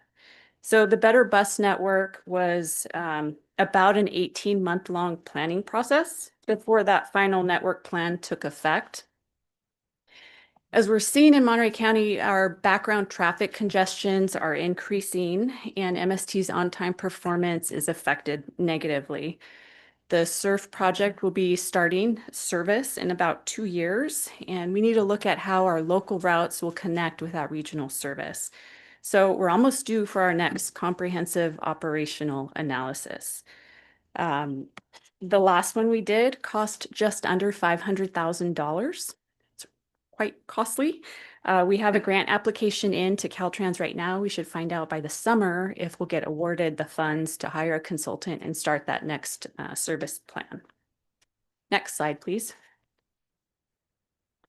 Roadway design was mentioned a bit ago. So cities are redesigning their infrastructure for road diets and other traffic calming measures. In some cases, unfortunately, transit has been designed out of parts of your cities. And this can be fatal as your cities continue to grow with housing and more people. In several cities, recent projects now preclude MST from safely maneuvering the roadways. In this past November, you received the presentation on the transit priority policy. So it's really important that transit is considered in all of your roadway projects.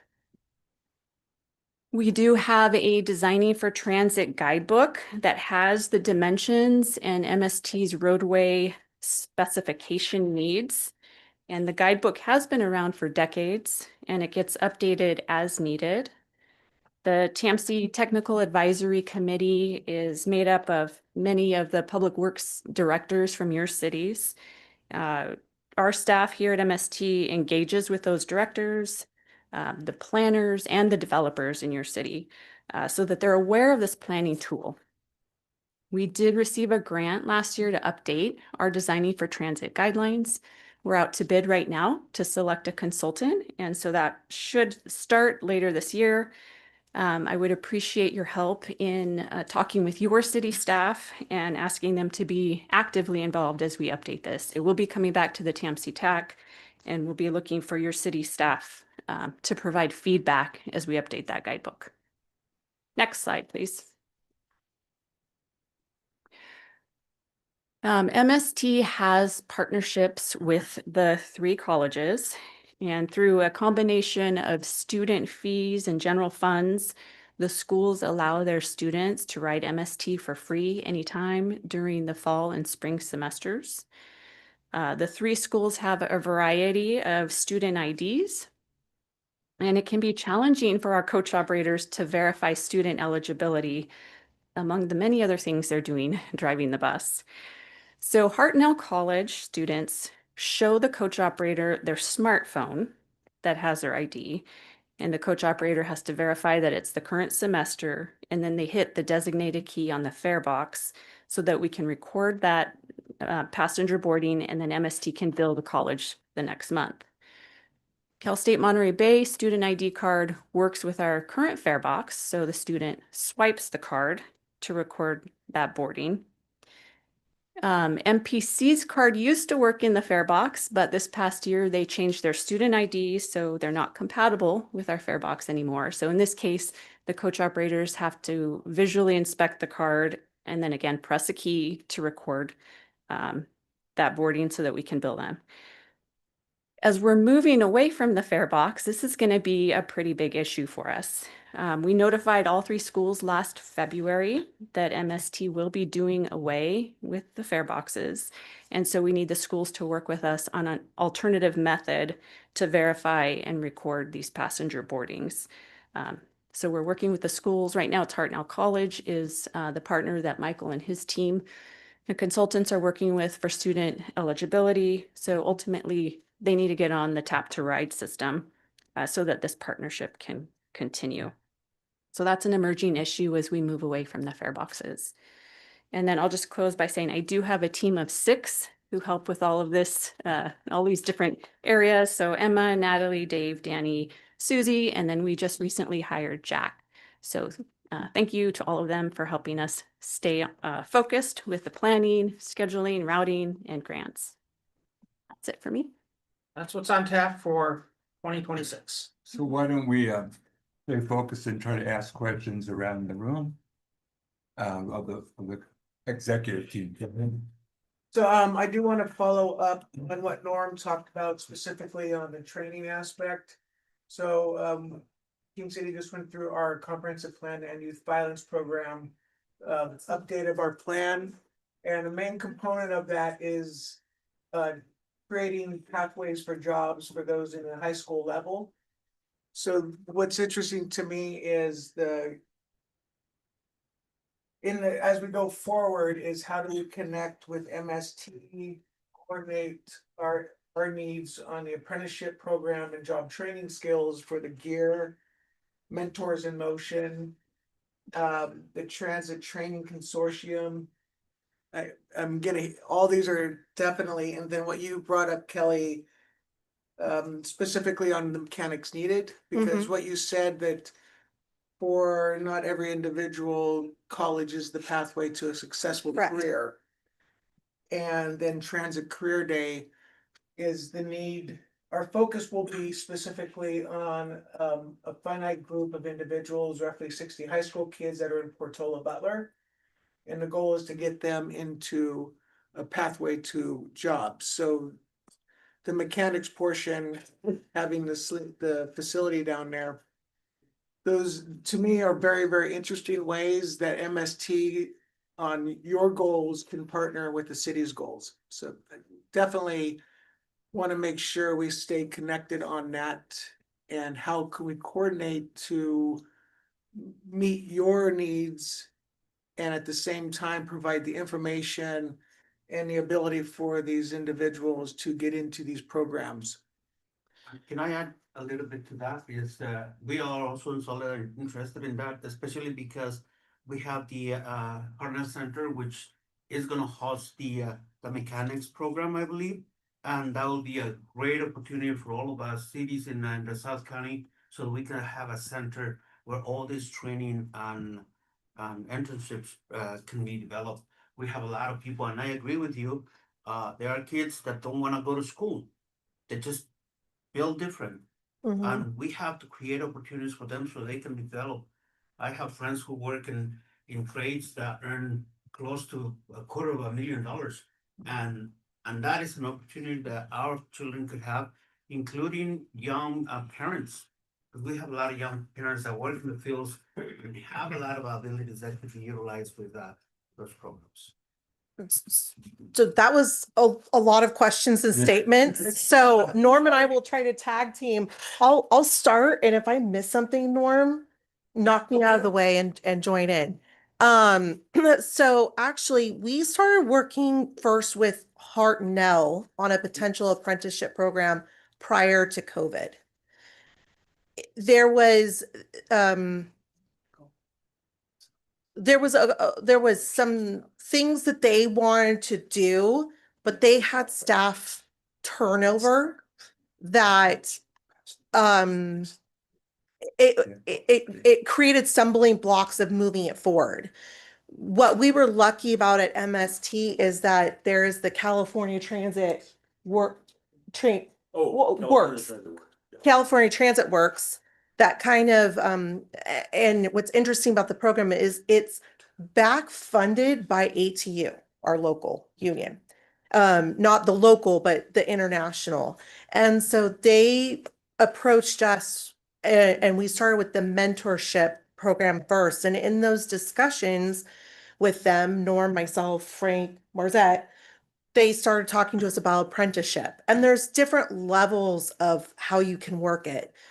Because of some of the stumbling blocks of our local junior colleges are facing with staffing and people knowledgeable of these things, it just became apparent to us internally that we had to go out on our own and develop our own internal apprenticeship program, starting with our own staff, so that we could foster development within our own staffing. That doesn't mean that we don't have other levels of moving forward.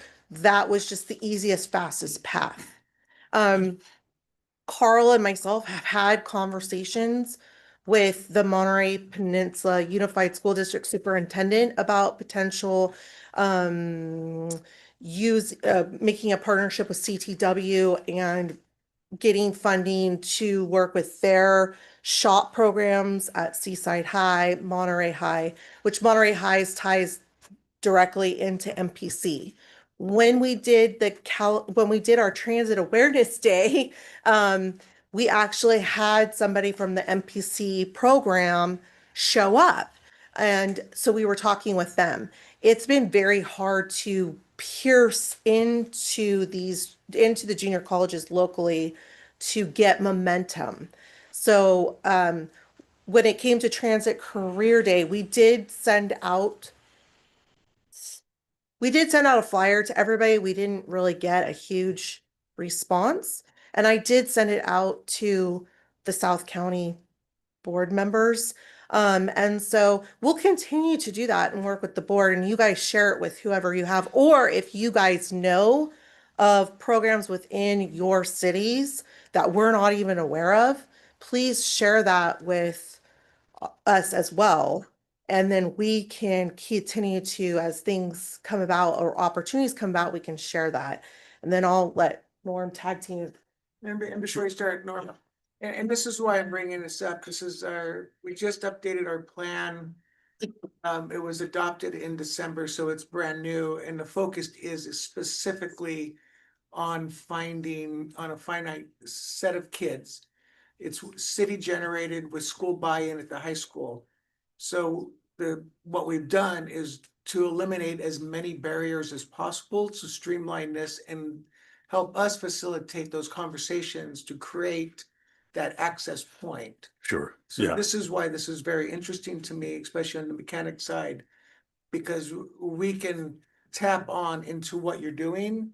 And it could be just conversations with having you come down, letting them know what the value of those careers are. These Sure. are things Yeah. they're not hearing right now.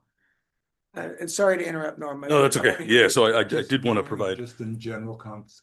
Sure. If it's 11:40. Sure. And if it's long generic answers, be careful. Maybe you can directly respond to him at a later date. Absolutely. All right, let me just tell you this though. So right before Christmas break, I had an opportunity to meet with Hartnell and then also with Cabrillo College. Both are interested in creating an apprentice program for a bus maintenance mechanic. We had something in place prior to the COVID pandemic, and then those things fell apart. But there is curriculum that's offered by Hartnell that closely aligns with some of the skill set that we need. And so we're going to be working with them. We did roll out this apprenticeship program. It's an apprentice, kind of an entry level mechanic program that'll allow the frontline employees, existing employees, members of the ATU in good standing to apply to the program. But our hope is to, one day release a full-fledged bus maintenance mechanic program like they have in Stockton. So I worked at San Joaquin RTD prior to this, and together we put an apprentice program that mirrored what was happening already at Caterpillar was there, John Deere was there, Holt of California was there, and they, we just kind of piggybacked on that, turned it into an apprentice program for bus maintenance mechanics.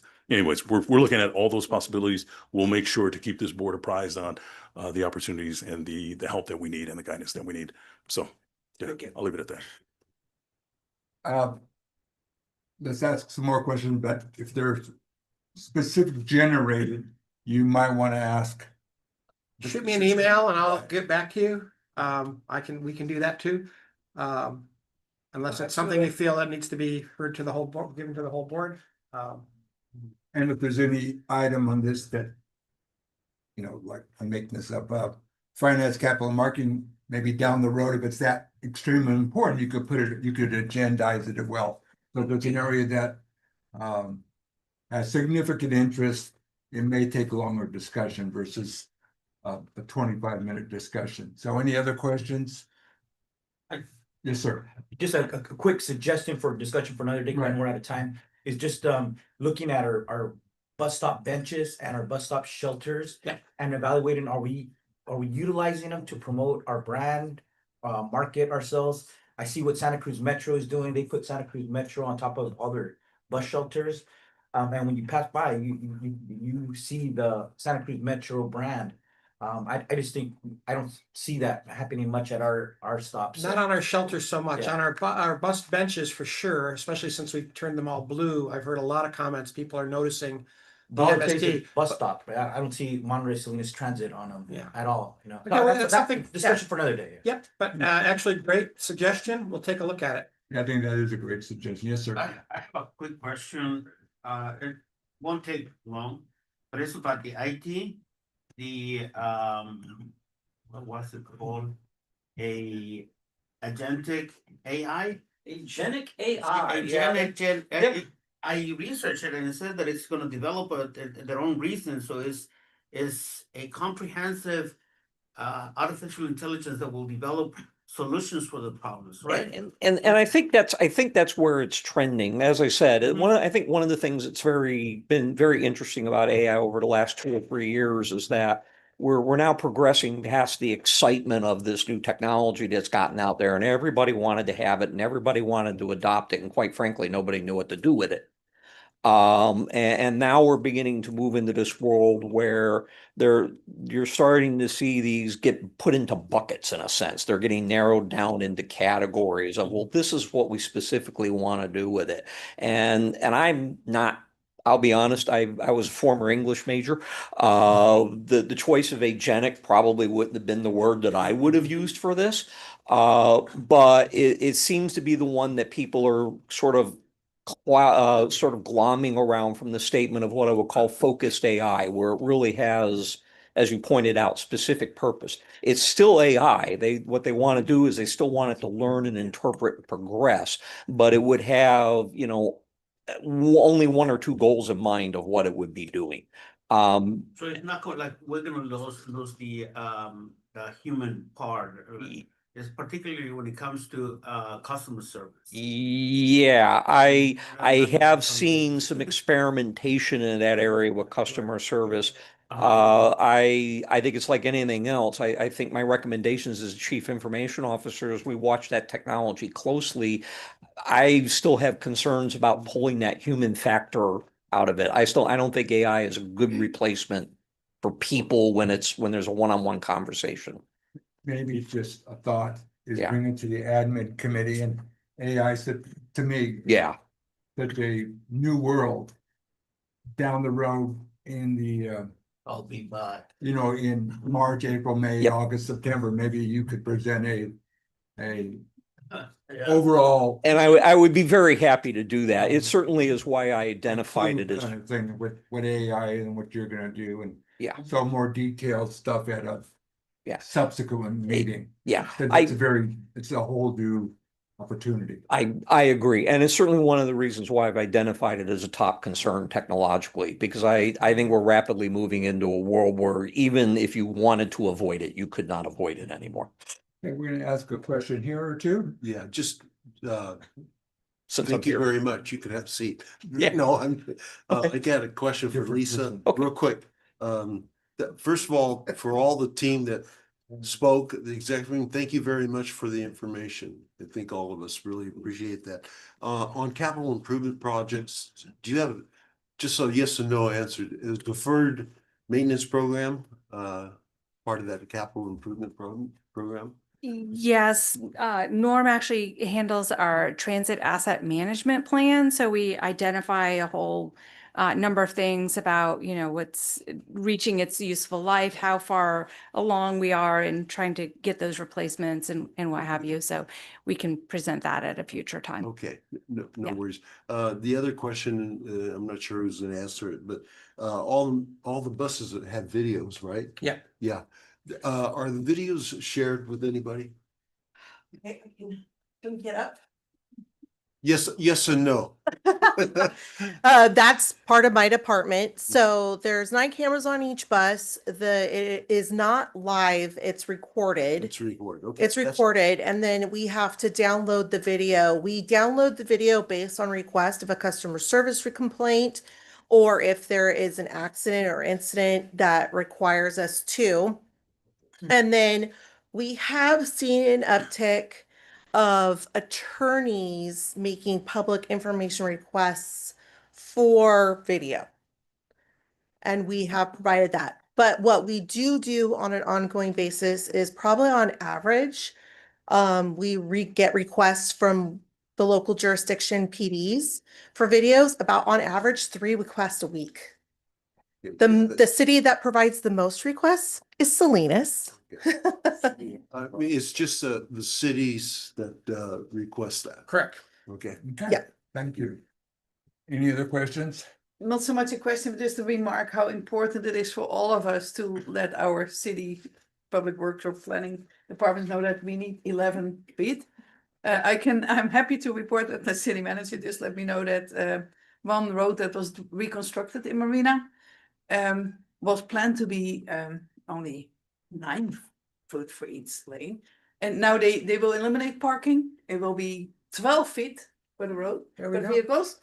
We can get an extra wide bus. And then a separation for the bike lane. So anyway, so I just want to thank Thank you. Carl and Lisa for having alerted me. Because there's no bus service yet, but I'm pretty sure that there will be bus service when the Fifth Street station is started. to Thank use. you. So thank you. Is there any other questions? Is there any questions in the public? Nope, seeing none. Thank you so very much, and thank you for reporting. I would suggest if you have any more specific questions, please email Carl or so that we can get back with her. If you want something discussed at a later date, you can do that as well. Okay, receive presentations on the 2025 Rider Survey results. Morning, almost afternoon. I'll make this quick. I know time's a ticking. So every other year we execute a rider community survey. We reach out to our passengers. You know, we have APC information, data, but that doesn't tell us how people are feeling. That tells us the numbers.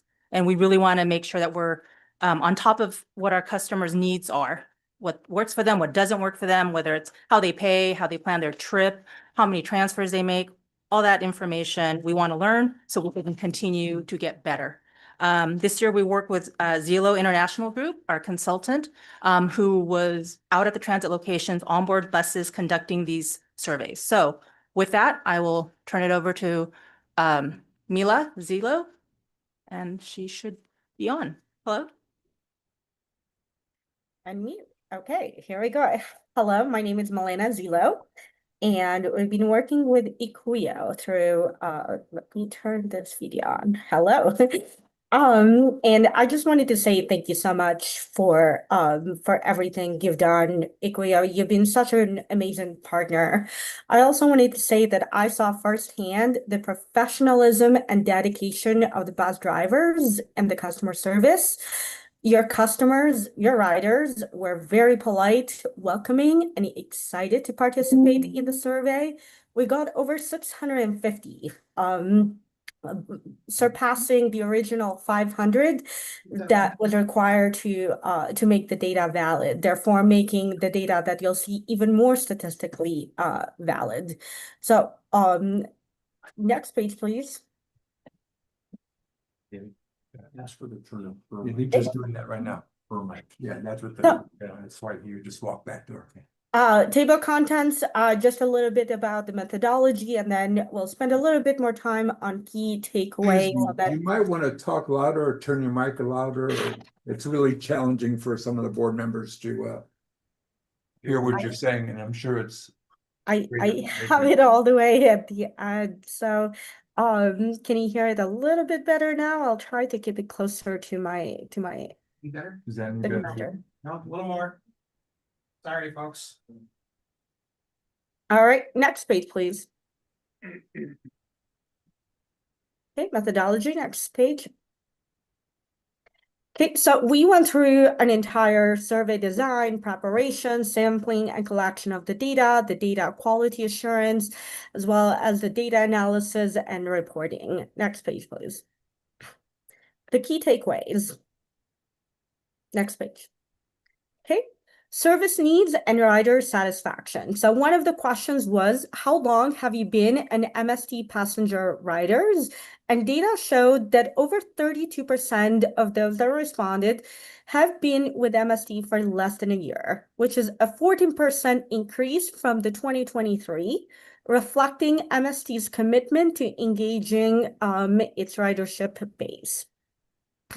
Overall, what do you think of MST hours of service? 36% of the passengers stated that MST hours were just right, but 64% would like to see additional service hours and they think that would help. Next page, please. I do want to take my time on this particular one a bit. It's about the service needs and rider satisfaction. The question asked to rate the following MST attributes by checking the box that best presented their opinion. As you can see here, 92% of respondents rated the bus operator driving as excellent or good. Right below it, you will see the 2023 data was really great, but the big improvement in 2025. Same thing across the board with cleanliness of the bus, rating higher than it was in 2023. How often buses run in 2025, that data was also improved from 2023. And then, of course, the overall impression of MST, 92% of respondents described their overall impressions as excellent or very good. And that also has improved from the 2023 data. Next page, please. As far as rider dependence, travel frequency, and first mile access, you'll see that 49% of respondents use MST because they are unable to drive. 47% use MST because they do not have a car available to use. And on the graph that show the differences in 2025 highlighted in dark blue and the 2023 data highlighted in light blue.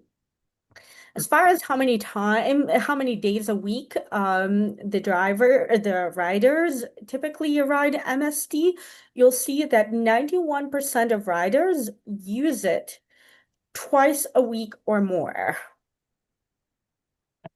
Next page, please. How many minutes does it take to travel to the bus stop? You'll see that 57% of the respondents take 10 minutes or less to travel to their bus stop. That is a 12% increase from the 2023 data. The question asked, how do you usually travel to your first bus stop?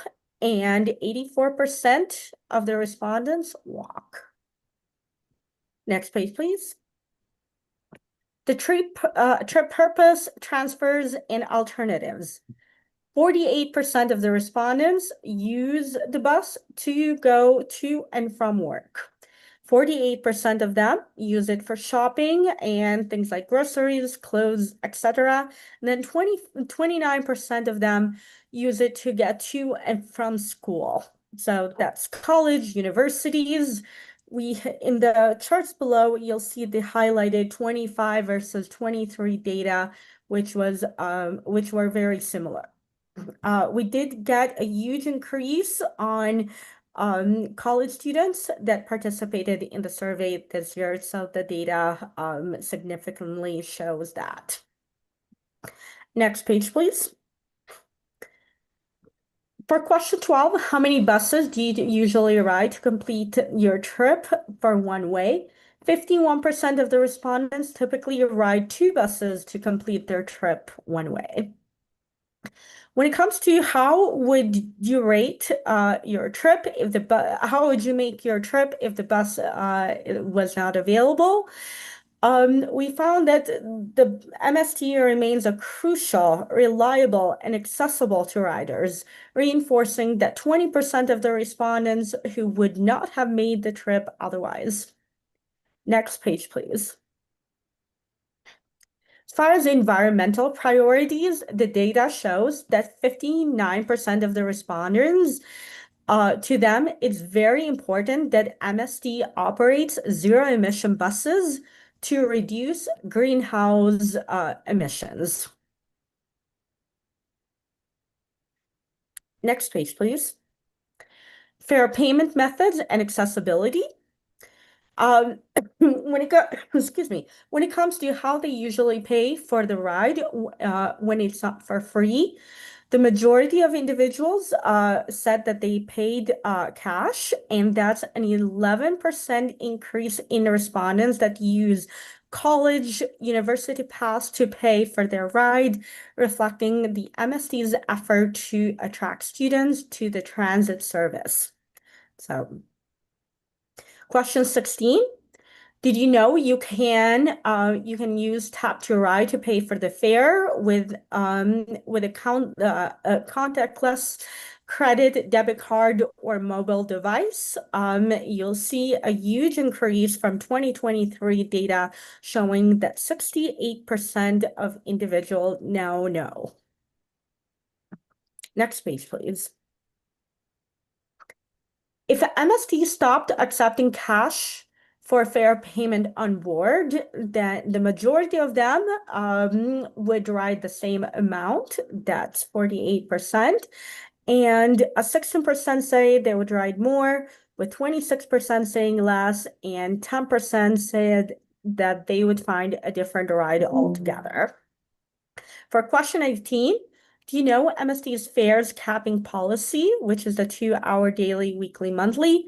55% of individuals shared that they do, and 45% said they didn't. Next page, please. As far as rider demographics, we had a pretty good representation. So 47% male and 50% female that participated. As for the year that they were born, 35% of the respondents were born between 2001 and 2007, so approximately between the age of 18 to 24, reflecting MST's goals to attract younger riders. Which of the following best describes your race? So we had a huge Hispanic population participate. Over 63% of the individuals that were surveyed identified as Hispanic, Spanish, or Latino. 21% of them were white, 8% Asian and Asian Indian, with 5% being Black and African American, 3% being other, 3% American Indian, Alaska Native, and 2% being Native Hawaiian or other Pacific Islander. Next page, please. As for the information access and communication channels, the question asks, how do you usually learn about MST service changes or obtain assistance with trip planning? And individuals were asked to check up to 3. Most of the respondents, 33%, selected MST website. 31% said that they find the information on the bus from the bus drivers or signs, 29% on Google Transit. Question 20 asks how do you whether or not you have a smartphone, and riders predominantly said that yes, 87% actually do have a smartphone. Next page, please. Question 24 asked how well do they speak English? 69% said very well. 15% identified 15%, 15% said well, and 10% not well, and 6% said that they cannot speak English. Therefore, it remains fundamental that MST continues the bilingual resources that you offer. Milena, Yes. out of respect of our board members' time, we're getting near the end of our scheduled meeting time. What important takeaways for policymakers do you find here in this report? What's your closing comments on this? Absolutely. You guys have done a tremendous job. Your writers absolutely love you. They depend highly on the services that you provide. And as you can see from the data, you continue to do a great job year over year. So keep doing whatever you're doing. Keep listening to the to your riders. And yes, thank you for the opportunity to allow Zila to be a partner when it came to the survey this year. Thank you. Thank you. You, Thank you. board members, questions? Got about 4. Oh, well. Is that, any other board members have questions? We'll just ignore Tony. I think it's a good report to take home and reflect on, and it'll help. We can read it and we can sort of. If you have questions, you can direct them to me, and we can bring them back answers at a future board meeting. If it's something, that's general. You don't answer my question. I didn't hear a question. I didn't hear any questions. And if we do, we're not want to. Thank you, sir. Thank you. Any other? Are there public? Yes. Any other questions? Seeing none on the screen. I think there was public comment. Public comment, I'm sorry. I heard only a couple things right now that says that this improves my argument with the idea of having more coverage time, basically on the situation of like having 64% saying 64% just to get more time coverage, as the survey has said.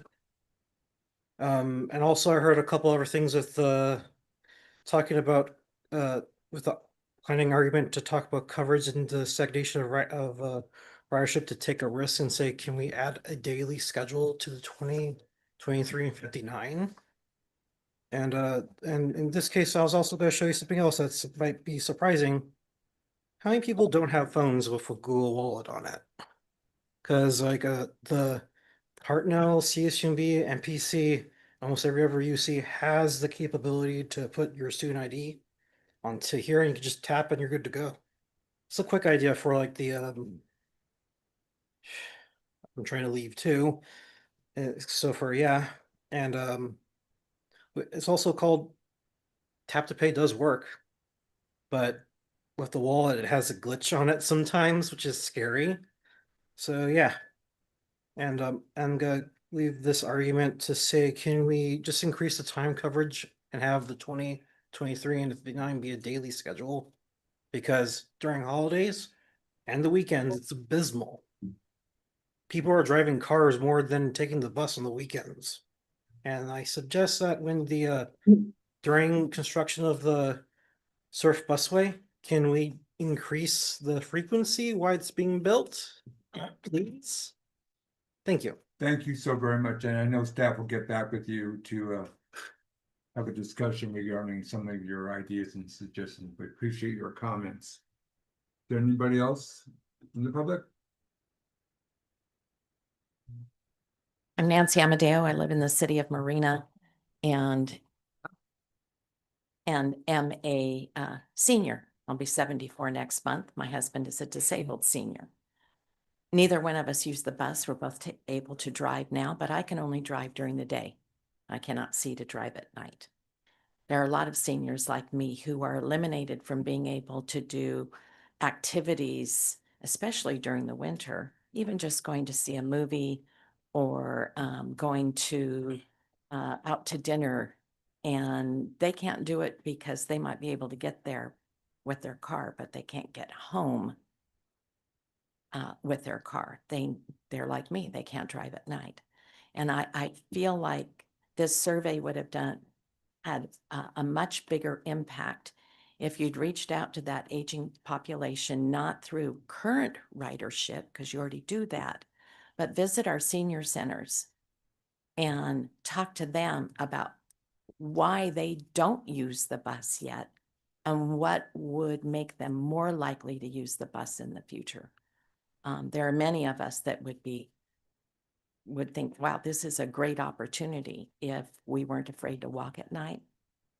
I'm 3 blocks from a bus station, but I don't see well enough to drive. I also don't see well enough to walk those 3 blocks. So that eliminates me from using the bus.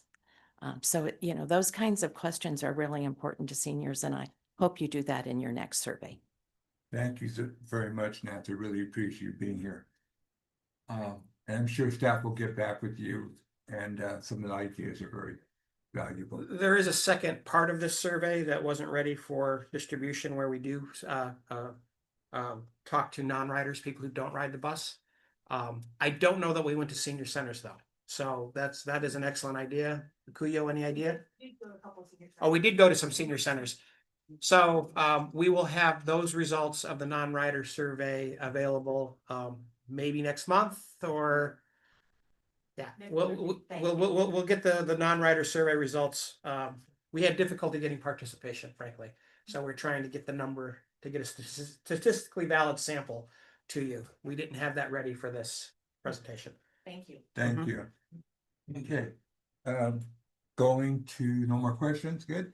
Going to 6.3, provide direction on the Gillig request for tariff related. I can handle this, Norm. Okay. I'm gonna do it real quick. All right. You have a staff report in front of you regarding a request for over $400,000 in tariff related increases to cost. Staff can A, accept the request provided we have proper documentation. We can B, deny the request altogether. 3, we can do something in between, negotiate something. My personal perspective is we have the Supreme Court about to rule on the legality of the tariffs. My suggestion would be, as long as that report comes out within the next 90 days, when we'll likely have to actually pay this invoice and accept these vehicles, determine, you know, we pay what's legal. It would be my suggestion on that. If the Supreme Court deems that these tariffs are illegal, I would have difficulty understanding why your board would want me to spend public funds on something that the courts have deemed to be illegal. However, if there's strong feelings about that, you can let me know, or we can come back and revisit this next month. Revisit next I would make that motion that we just delay this decision right now. Okay. Come back next I'll month. second that. Okay, there's been a motion and So it's second. to continue this item to, Continue the item. Yeah. okay, Yeah, continue the item. And going to public comment, don't see any public comment. All in favor? Aye. All opposed? I'm gonna stay. you're gonna abstain? Tony's abstaining. No, I'm gonna stay here. No, you wanna Oh, stay? You're gonna stay by yourself. Board and information items, you wanna go over that or? You have your, you know, what reports we are missing the November and December results. So you have staff trip reports. Great.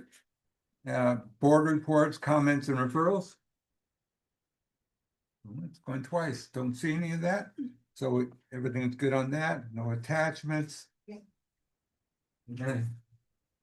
So we're going to adjourn the meeting at 12:10.